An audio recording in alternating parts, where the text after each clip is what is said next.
Assalamualaikum warahmatullahi wabarakatuh. Perkenalkan, nama saya Farah Amalia dengan NIM 1120073. Dalam video kali ini saya akan menyampaikan tentang sejarah peradilan Islam dengan tema Saatnya yang Muda Bicara Sejarah yang diampu oleh Ibu Uswatun Hasanah MSI. Yang pertama yaitu peradilan pada masa Rasulullah SAW. Sejarah penetapan hukum berlangsung selama 22 tahun, 2 bulan, 2 hari. Masa ini dibagi menjadi dua fase, yaitu fase Makkiyah dan fase Madaniyah. Fase Makkiyah yaitu berlangsung selama 13 tahun. Umat Islam masih terisolir. Nabi Muhammad SAW memfokuskan dakwahnya pada akidah atau tauhid dan meninggalkan penyembahan berhala.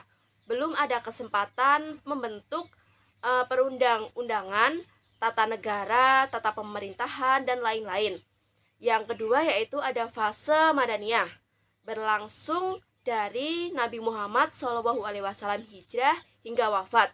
Kuantitas umat Islam sudah banyak dan telah mempunyai tata pemerintahan sehingga perlu adanya tasyrik dan pembentukan perundang-undangan yang mengatur tentang hubungan individu dari suatu bangsa ke bangsa yang lain, dimulai dari diisyaratkannya hukum pernikahan, perceraian, warisan, perjanjian, dan hutang piutang, kepidanaan, dan lain-lain.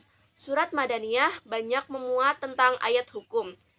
Selanjutnya yaitu tentang peran Rasulullah SAW di bidang peradilan.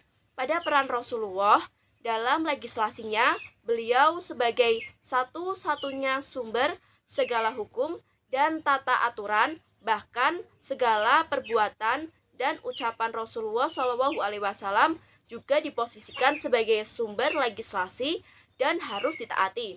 Sedangkan peran Rasulullah sebagai eksekutif yaitu sebagai pelaksana dalam menegakkannya hukum-hukum Allah Subhanahu wa taala dari berbagai aspek, yaitu aspek kehidupan, sosial, ekonomi maupun politik.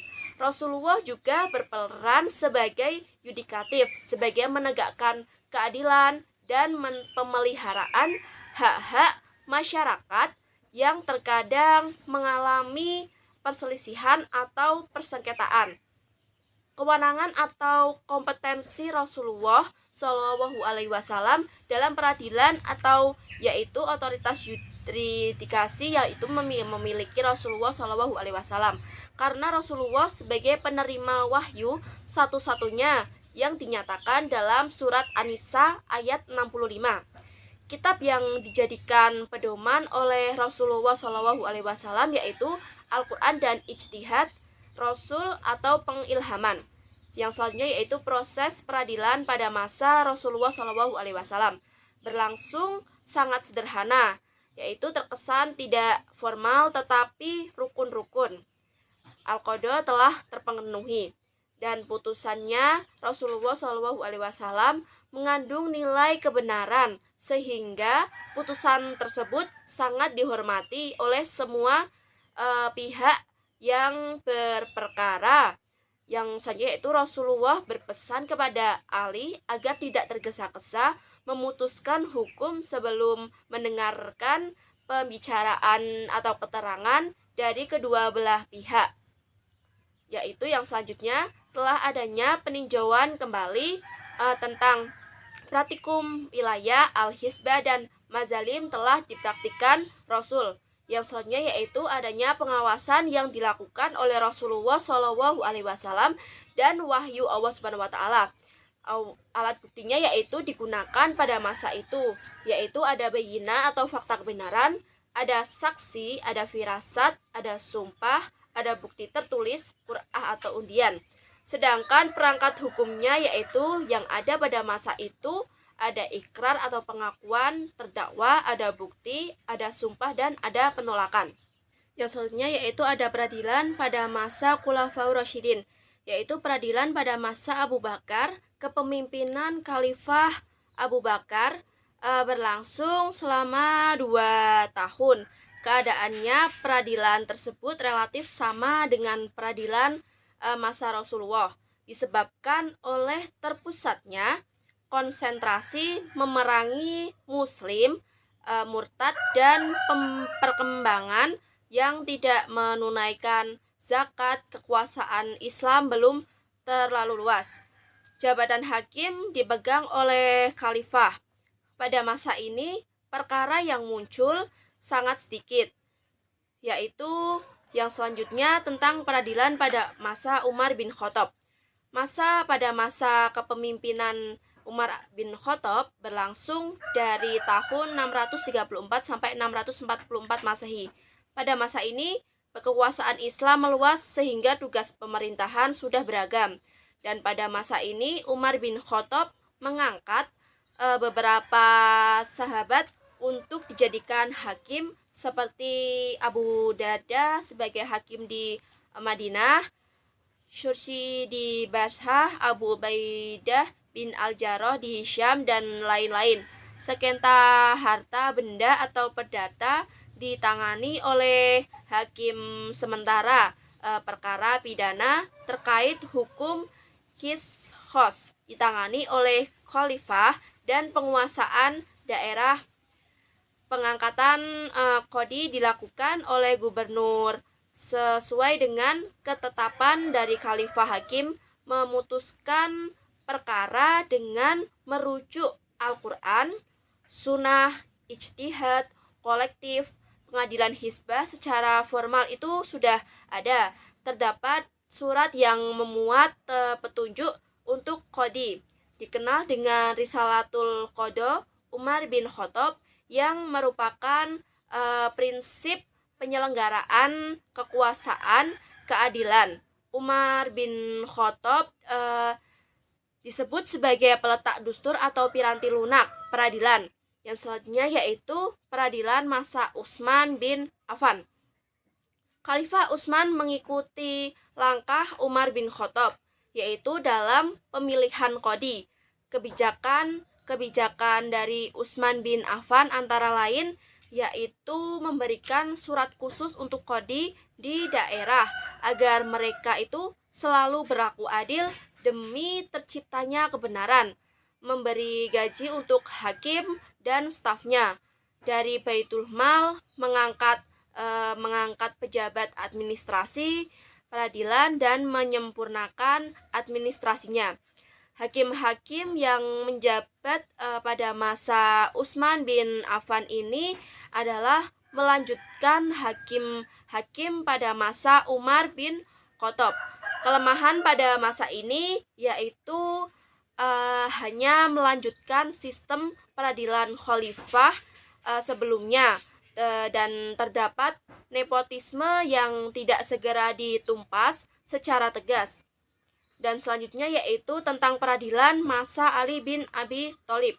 Khalifah Ali itu selalu berpesan kepada qadi untuk menjalankan tugasnya berdasarkan keadilan dan kasih sayang terhadap masyarakat, dan Khalifah Ali juga menetapkan hukum selama di Madinah. Khalifah Ali memberi petunjuk pengangkatan hakim antara lain yaitu orang yang dipandang utama bukan berpenghidupan sempit, harus berwibawa, tidak tamak, tidak berilmu luas, otak cerdas, dan daya kerja yang sempurna. Kitab-kitab dalam peradilan yaitu fikih dan sejarah seringkali itu membicarakan tentang ijtihad iman sekaligus hakim. Selanjutnya yaitu peradilan pada masa Bani Umayyah. Dinasti Umayyah berkuasa kurang lebih 90 tahun. Dinasti ini dimulai dari masa pemerintahan Muawiyah sejak tahun 41 Hijriah atau 661 Masehi dan berakhir pada masa Marwan II tahun 132 Hijriah dan sampai 750 Masehi. Adapun peradilannya pada masa Bani Umayyah yaitu yang pertama ada hakim memutuskan perkara hasil ijtihadnya sendiri dalam hal-hal ada nas atau ijma. Yaitu yang kedua ada lembaga peradilan pada masa itu belum dipengaruhi oleh penguasa.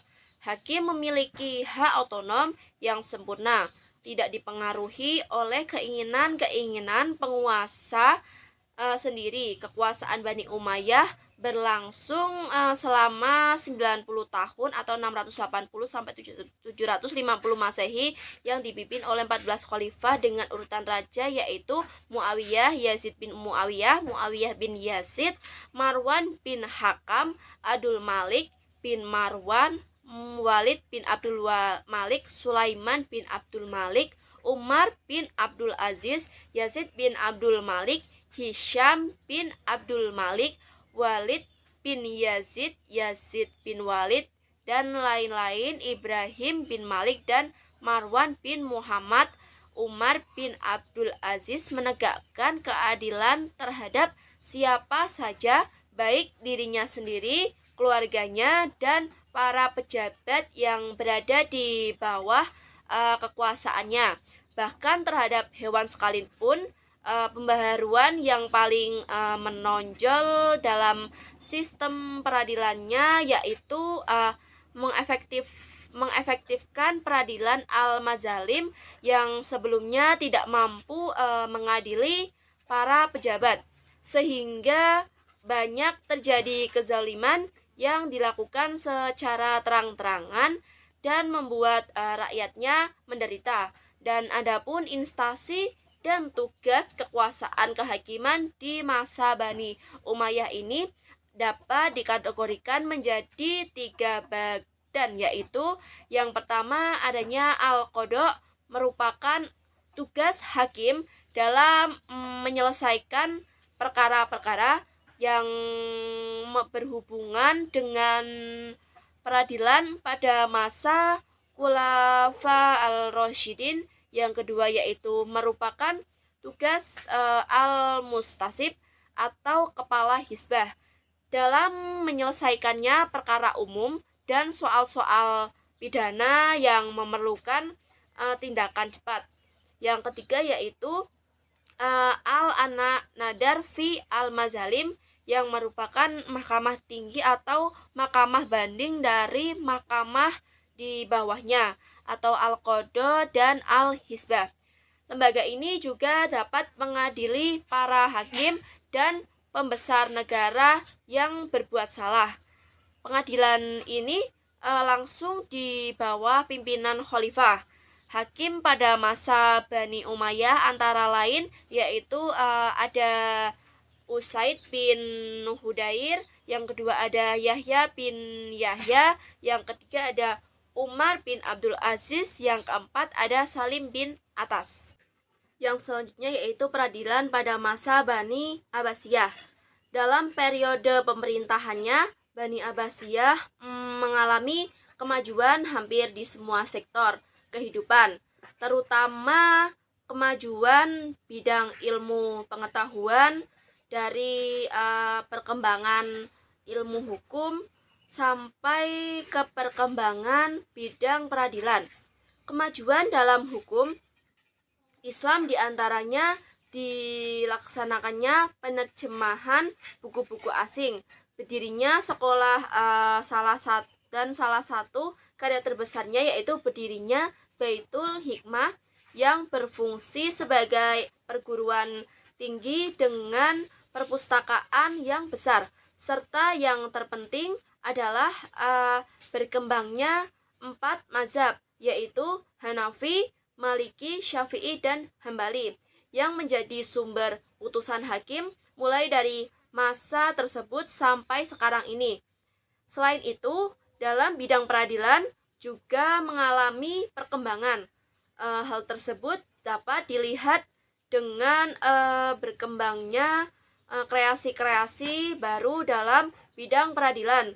Di antaranya adalah pengangkatan Qadil Qudhah, terdapatnya wilayatul mazalim, wilayatul hishat, penggunaan pakaian dalam persidangan, dan pengangkatan hakim yang pada mulanya hanya satu orang pada tiap satu daerah dari pengikut mazhab mayoritas di negeri itu. Namun seiring dengan berkembangnya wilayah, dinamika dari masyarakat bertambah, maka hakim pun diangkat beberapa orang dalam setiap wilayahnya yang terdiri dari berbagai mazhab yang dianut oleh masyarakat setempat ya, dan akibatnya perhatiannya yang begitu besar terhadap peradilan dan hakim-hakimnya, pemerintah Abbasiyah sering mengintervensi keputusan-keputusan peradilan. Akibatnya banyak para ulama yang mempunyai kompetensi ini menolak menjadi hakim. Adanya sikap toleransi hakim terhadap masyarakat dalam bidang mazhab, sehingga apabila yang berperkara tidak semazhab dengan hakim tersebut, maka dia menyerahkan kepada hakim lainnya yang semazhab dengan pihak yang berperkara. Beberapa hal yang menjadi pemicu hancurnya dari tatanan peradilan masa Abbasiyah, yaitu keadaan pemerintahannya itu yang sudah rusak. Yang selanjutnya yaitu karena pengangkatan hakim sudah harus membayar sejumlah uang kepada negara. Wilayah kekuasaan dari Abbasiyah semakin surut. Dan selanjutnya itu hak dan wewenang dari pengadilannya juga semakin surut. Yang selanjutnya yaitu peradilan pada masa Turki Utsmani. Kerajaan Turki Utsmani sendiri lahir pada tahun 1290 Masehi dan berakhir pada 1923 Masehi.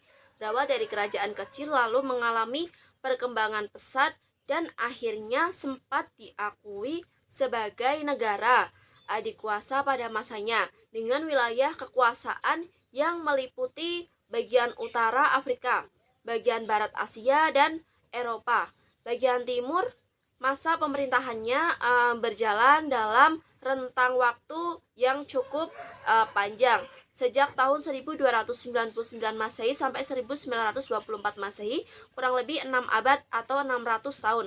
Majalah Al-Hakam Al-Daliyah yang merupakan kitab undang-undang hukum perdata berlaku dan mendominasi kehidupan dari masyarakat Turki Utsmani selama lebih kurang 50 tahun. Secara perlahan disingkirkannya dari kehidupan formal kenegaraan. Hal ini dilakukan oleh penguasa ketika itu atas dasar pertimbangan perkembangan kondisi dan tekanan eksternal yang mengakibatkan kebijakan demikian. Para pemimpin Turki juga mengambil kodifikasi dan perundang-undangannya hukum Islam pertama di dunia Islam dimulai pada masa penyusunan kitab majalah Al-Ahkam Al-Daliyah oleh pemerintahan Utsmaniyah di Turki. Hal terpenting yang melatar belakangi dari kodifikasi tersebut adalah adanya kesulitan yang dialami para hakim dalam menemukan rujukan hukum yang dapat mempersatukan pendapat mereka tentang masalah yang sama. Selain itu, hukum yang ada dinilai tidak selalu dapat menyelesaikan persoalan yang dihadapi, sehingga yang dibutuhkan undang-undang baru yang mampu menjawab kebutuhan tersebut. Harapan dari saya, semoga apa yang saya sampaikan bisa bermanfaat untuk kalian semua. Terima kasih. Assalamualaikum warahmatullahi wabarakatuh.